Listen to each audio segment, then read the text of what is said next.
What's up, beer drinkers? How y'all doing this week? We got a special show for you this week. Uh, First, and I hope a long series that I'm going to be doing with Rachel Bierkowski.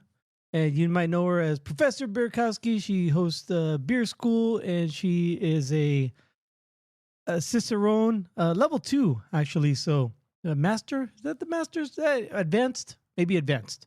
Anyway, she is also an historian, and so I got the idea because when I was hanging out with her and our friend Nate, we were talking about his beer that he just brewed with cherries, and he called it the Blood of Sekhmet. And Sekhmet was an Egyptian goddess, and she has a great story that involves beer. She was not the goddess of beer, but she has a great story involving beer. And I came up with an idea of doing a goddess series, a beer goddess series. And so this is the first of hopefully many beer goddess series. And I won't spoil it for you about what the story is about if you haven't heard yet. But yeah, so Nate brought his beer and we tried it. He talks about what went into it. And then I asked Rachel to tell us the story of Sekhmet, and then we have a little discussion about it and about the beer. So, hope you enjoyed this episode. Don't forget to follow us on Untapped and Instagram. Search Cold Brew Podcast, and you can also follow Rachel on Instagram at Brews with Bierkowski, and you can follow her charity organization at Beer Babes Family. And you can find Nate on Instagram. Search at Boozy Scientist, and he's always brewing beer and making sourdough bread. That's his latest kick. All right. Without further ado, here is Rachel, Nate, and I talking about beer.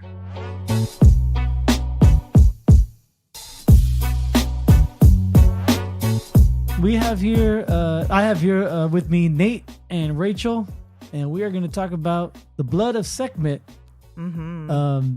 It is a story from Egyptian mythology, right? Correct. I'm stumbling over my words. Yeah. But Nate brewed a beer in honor of the Blood of Sekhmet. Nate, why don't you talk about the beer that you brewed?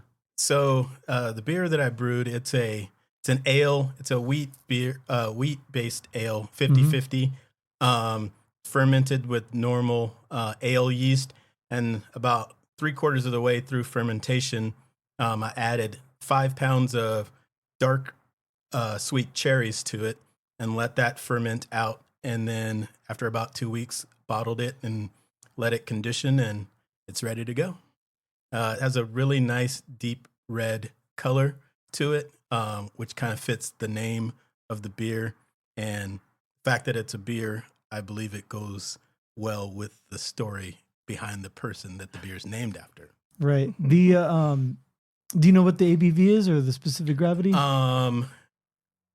Roughly? somewhere between 5.5 and 6 because you get some sugars from the cherries, so that'll bump the ABV up some. Yeah. It's kind of hard to measure, but the beer before the cherries was at about 5%. So I imagine it's somewhere between 5.5 and 6. Oh, okay, great. Well, let's pop some tops here. All right. Woo-hoo. There you go. You have the honor of opening this. Yeah, I first heard that you brewed this beer when we were at Roses by the Stairs in November after the Beer Babes family release at Greenwood? At Greenwood. Yeah. And then I thought it was a great idea for a podcast with you because, you know, you're Egyptologist and everything. Yeah. And yeah, so I'm very curious to see how this beer turned out and very interested to hear about the Blood of Sekhmet. Yeah, and I wish people could see the color of this beer. You might have to take a picture, Greg, and post it when you share this episode because it is red. It's beautiful. I mean, yeah, it's freaking awesome. It looks like it's a fruited sour of some sort almost. It does. Yeah. Yeah. You know, this is the third or fourth iteration of this beer. Yeah. And I came up with the idea because I just wanted a red beer and I thought it would look cool. And then after I got to know Rachel, the second time I think I had just brewed this beer, and then she had posted a story about Sekhmet, and it just kind of came together. And so I thought it was fitting that the beer be named after Sekhmet. And am I remembering correctly that this is an award-winning beer? Yes. Yes. I got third place, third place in a beer competition. Scored really well, but I guess there must have been some really, really good beers in order for me to only get third. But yes, it is a medal-winning beer. Woo! That's awesome. Yeah. Here, cheers. Cheers. It's Clink, got clink. a wonderful aroma. I mean, you can really smell the cherries in it. Mm-hmm. I can anyway. Yeah, lots of cherries. Not so much the beer coming through, mostly the cherries. Mm-hmm. It was very light on the tongue. Yeah. Doesn't taste like soap. That's a good thing. Now I have this ongoing thing that fruited wheat beers. To me, they have like a soap type of taste to it. Interesting. Huh. Yeah, that is interesting. So, the not to go on too long about the beer, but the interesting thing about this beer, after it's been in the bottle, this one, it's still, I mean, it's been conditioned and it's carbonated, but as this ages in the bottle, it turns more into a sour. And okay. And I think it's the residual tartness from the cherries that starts to come through. So yeah, not being contaminated, but just naturally from the cherries. Yeah. Okay. I mean, interesting. It has the vibes right now of almost being a sour, just as it is. It's got that really nice lighter mouth feel. The effervescence is really intense. Mm-hmm. The carbonation is really good, but the head retention isn't, quite there. And usually for sours, there's not a whole lot of head retention. Like, it's got all of the things to lean into that for sure. Yeah. So it's a unique beer to kind of gauge it as it goes through its process. Didn't even expect that to happen. It just kind of happened. Yeah. When it didn't happen on the first time I brewed this beer, but it happened last time. And hopefully if my process, I followed the same process as the last batch. So hopefully this one does the same thing. How old is this beer that we're drinking right now? Let me pull up my... Yeah, and I guess it would be, if it starts turning sour, is because you hold on to it for a little while, right? You cellar it, as we say. Yeah. Let's see. In your what is your closet called? Oh, the hooch closet. The hooch closet. I thought it was hooch something.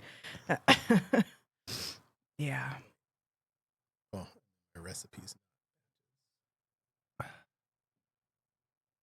What made you want to do this? Just because cherries were in season one time? And no, I mean, because I use frozen cherries. okay. I just had the idea of a red beer, and it just kind of fit. Yeah. Well, Nate's done some cool stuff with other fruits too. I can't remember if we talked about it on your podcast the last time that we were all together when we were brewing at his house like 2 summers ago. The plum. Yeah, that one was unique. I bought some plums from the grocery store and was able to harvest yeast from the skin of the plums. Oh, that's right. And build up the yeast colony and brewed a beer with it. And that one turned out pretty cool too. Yeah.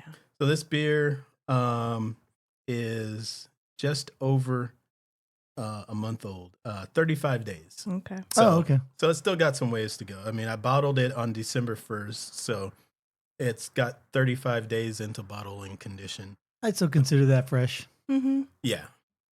Yeah, for sure. Very nice. All right, so let's learn about Sekhmet. Sure. All right. Yeah, let's get into it. So yeah, like you said earlier, Greg, we have to go all the way back to ancient Egypt, where beer was absolutely crucial. not only just in Egypt, but in a lot of other, ancient societies. And beer was, in fact, so important that according to their mythology and this myth that we're going to get into today, beer literally saved the world.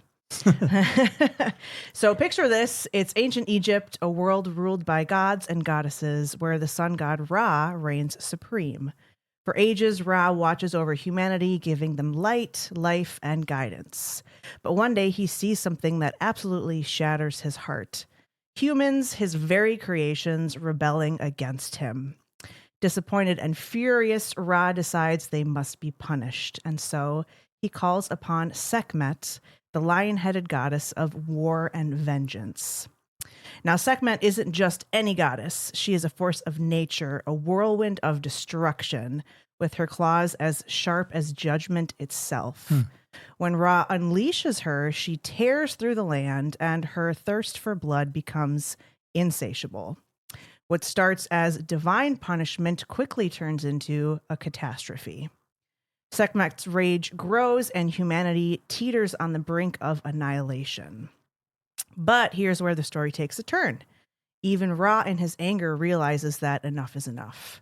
The problem is that Sekhmet is unstoppable. Once she's in a frenzy, there's absolutely no reasoning with her. So Ra comes up with a plan, a clever, almost human plan. He orders his priests to brew beer. Not just a few jugs, but an ocean of it. And not just any beer. This batch is dyed with a deep, rich red ochre, and pomegranate juice is used as well, so that it would look exactly like blood. As Sekhmet storms through the land, she comes across this shimmering red blood spread across some fields. Thinking it's the real deal, she drinks it, gulps it all down in great roaring swigs. But as you might imagine, it's not blood, it's beer. And beer does what beer does best in this story. It soothes and softens and transforms her. Sekhmet's fury fades, her claws retract, her wild glowing eyes soften, and she becomes Hathor, the goddess of joy, love, and celebration. And the world is saved, not by swords or magic, but by beer. Bravo. Wow. I love that story. She turned into a different goddess. Yeah. Oh, okay. I didn't know that part. Yeah. That's pretty cool. Yeah. And did she stay that goddess, or is she like a Two-Face? She goes back and forth. So I'm not super well versed in all of the intricacies of Egyptian mythology, but a lot of the larger deities like Ra and Hathor, they have many faces, and they can kind of take on embodiments of different gods and goddesses, or the ideas of what those deities can be. So this story sounds like it'd be like a yin yang. Sure. Like, yeah. Rage and fire, and then on the other side it's peace and love, right? Yeah. We all have those two sides, I think, at some point. Yeah. Right. Yeah. It's very relatable, Yeah. It's why mythology is so great. Now, in in Egyptian mythology, though, the goddess of beer is Nephthys. I don't know how to pronounce that. Yes, that's correct. Okay. Yeah.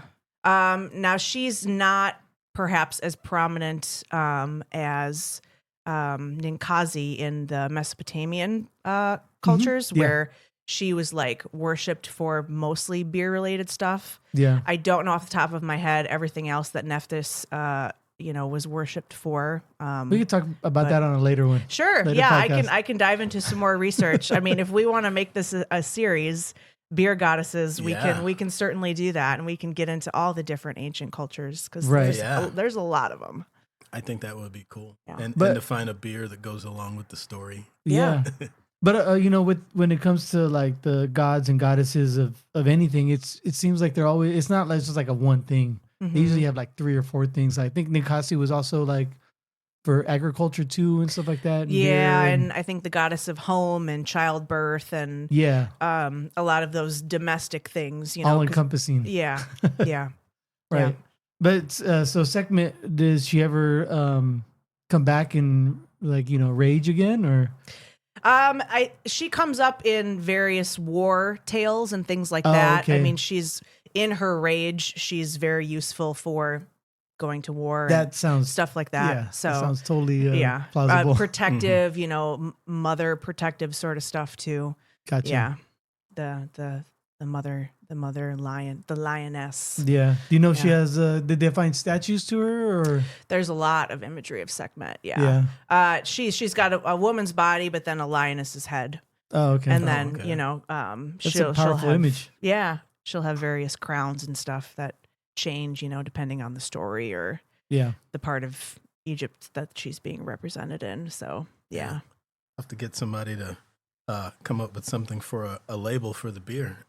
Oh, we can ask Nicole. Yeah, she would totally do that.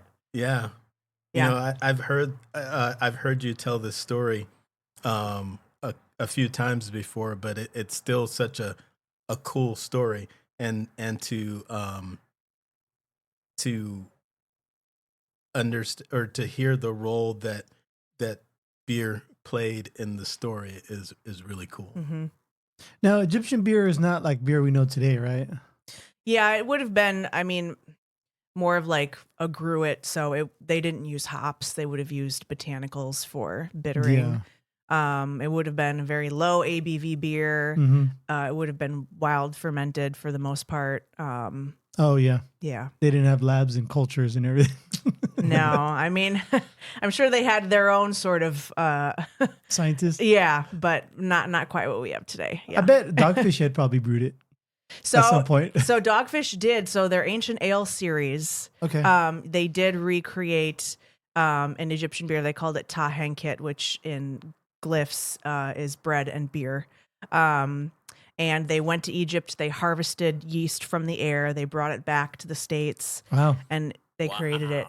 And I did get my hands on a couple of bottles back when that show was still on TV, which was, I think, in the late 2000s, maybe. Yeah. When all those beers were out and you could get them everywhere. Like Midas Touch. I remember that one. Yeah, they had residue analysis from King Midas's tomb. There was a Chinese one, too. I don't remember what that one was called.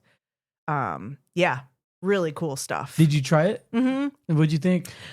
From what I can remember, and this was way before I was really into beer, it was a very light blonde color, just very light overall. Not a lot of flavor. I can't really remember specifics. Unfortunately, I would love to try it now, but that's why it took fields. About it, yeah. That's why it took fields and gallons of this. Yes, this stuff because it wasn't strong.